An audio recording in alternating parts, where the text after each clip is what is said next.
Innal hamdalillah nahmaduhu wa nasta'inuhu wa nastaghfiruh wa na'udzu billahi min shururi anfusina wa min sayyiati a'malina may yahdihillahu fala mudilla lahu wa may yudlil fala hadiya lahu. Asyhadu an la ilaha illallah wahdahu la syarika lahu wa asyhadu anna Muhammadan abduhu wa rasuluhu alladzi la nabiyya ba'dah. Allahumma shalli ala Muhammad wa ala alihi wa sahbihi ajma'in, amma ba'du.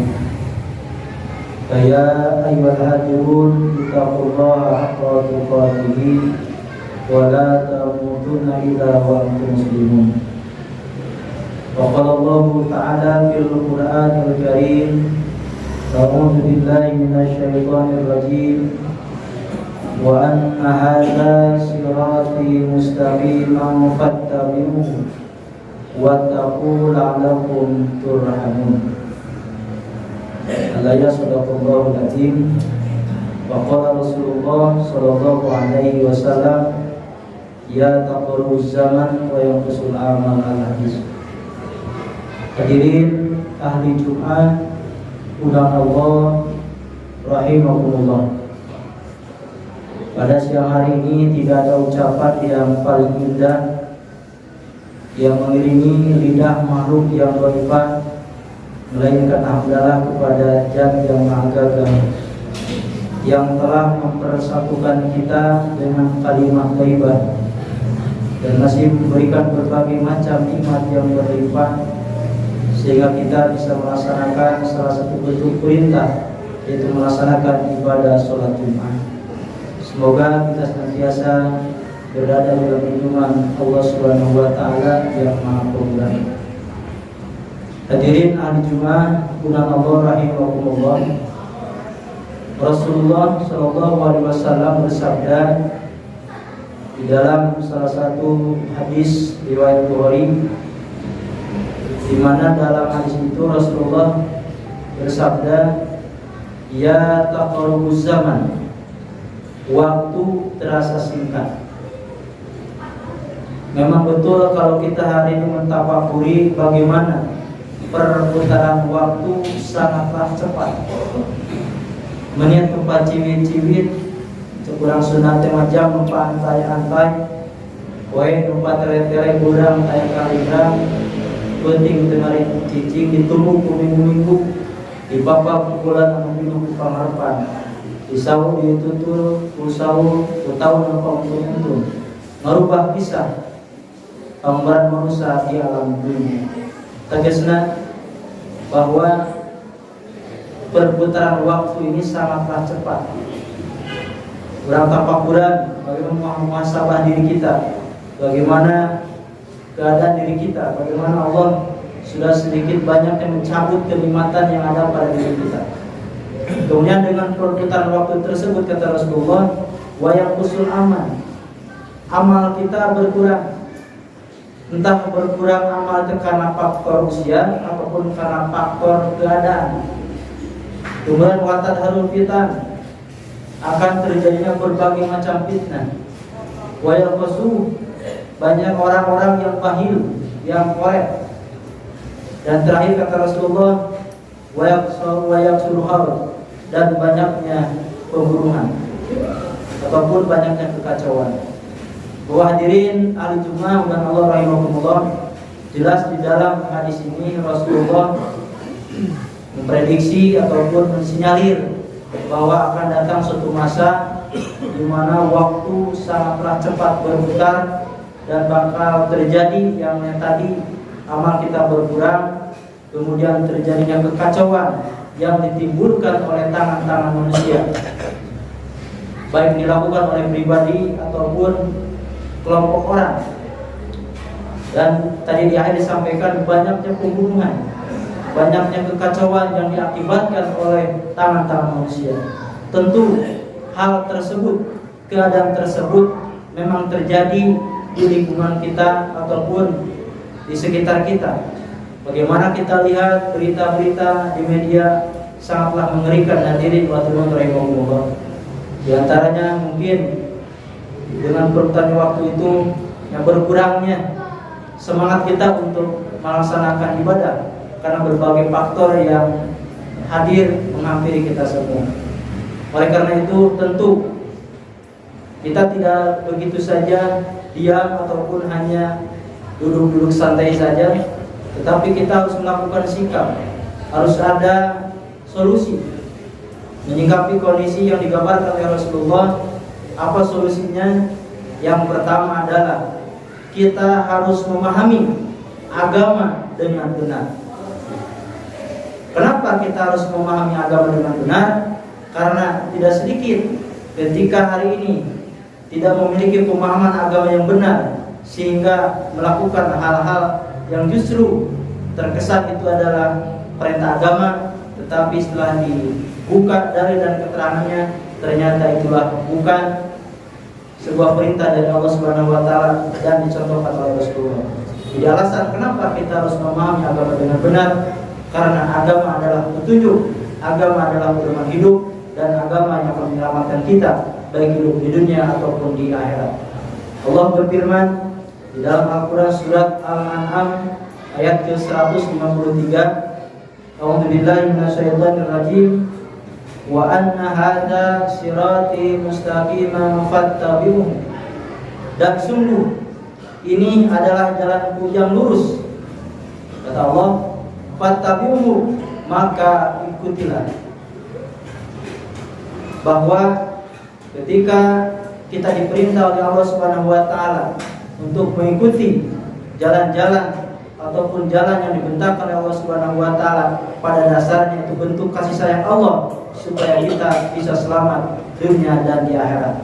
Karena pada dasarnya ketika kita menempuh satu jalan yang menyelamatkan, pada dasarnya keselamatan itu untuk dirinya sendiri.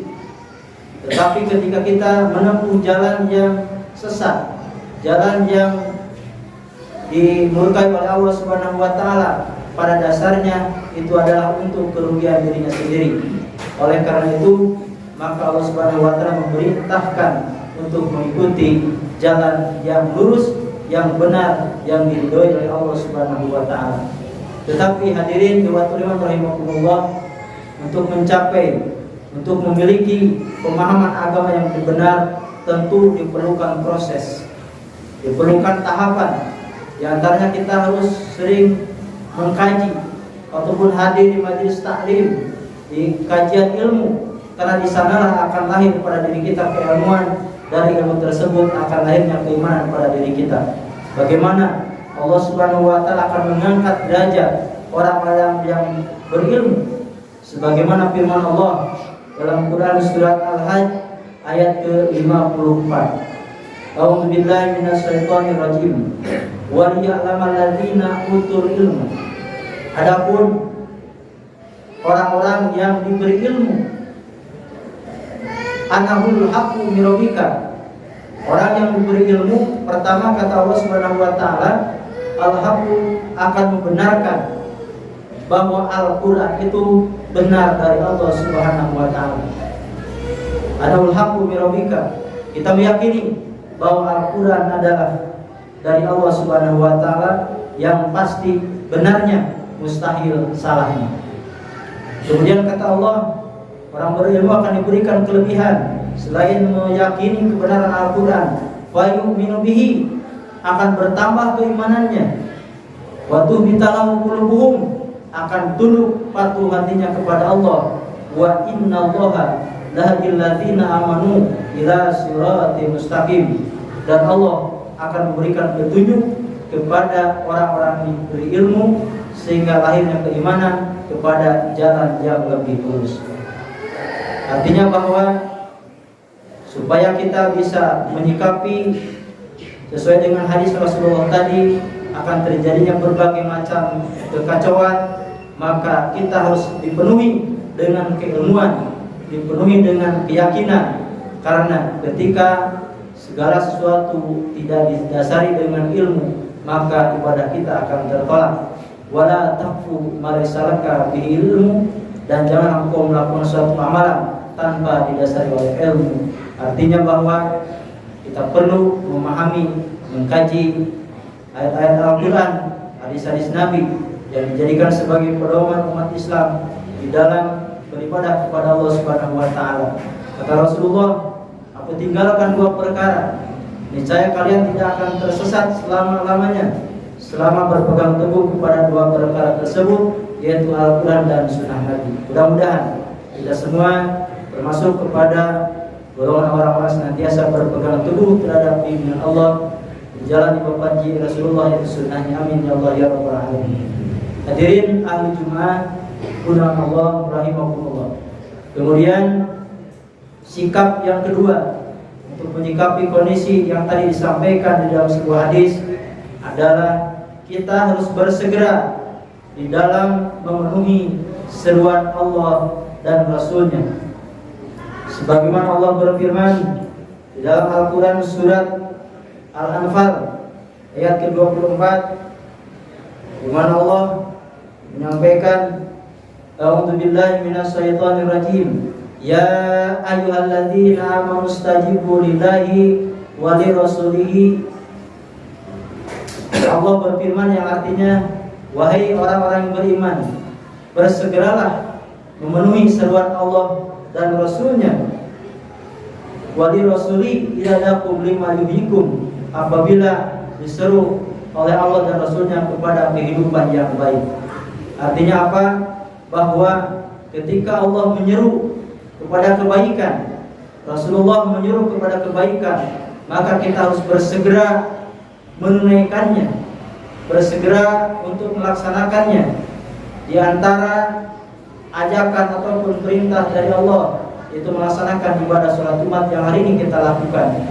Kita korbankan waktu kita tinggalkan pekerjaan kita langkahkan kaki kita, ayunkan tangan kita menuju tempat ini, menuju masjid ini dalam rangka memenuhi seruan Allah Subhanahu wa taala, di mana seruan ini akan memberikan kehidupan yang baik kelak di dunia ataupun kelak di akhirat.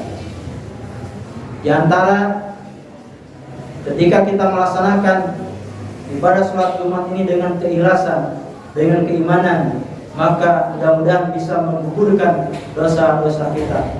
Dimana kita tahu bahwa sholat yang 5 waktu, sholat Jumat ke sholat Jumat yang berikutnya, kemudian bulan Ramadan ke Ramadan yang berikutnya, itu akan menghapus dosa-dosa kita selama kita meninggalkan dosa-dosa yang besar.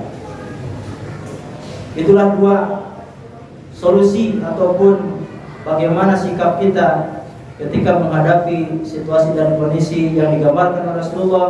Akan terjadinya satu masa di mana akan terjadinya kekacauan, akan terjadinya berbagai macam kemaksiatan dilakukan oleh tangan-tangan manusia. Mudah-mudahan kita semua istiqomah di dalam berpegang teguh terhadap ajaran Allah dan sunnah Nabi SAW. Barakallahu li wa lakum.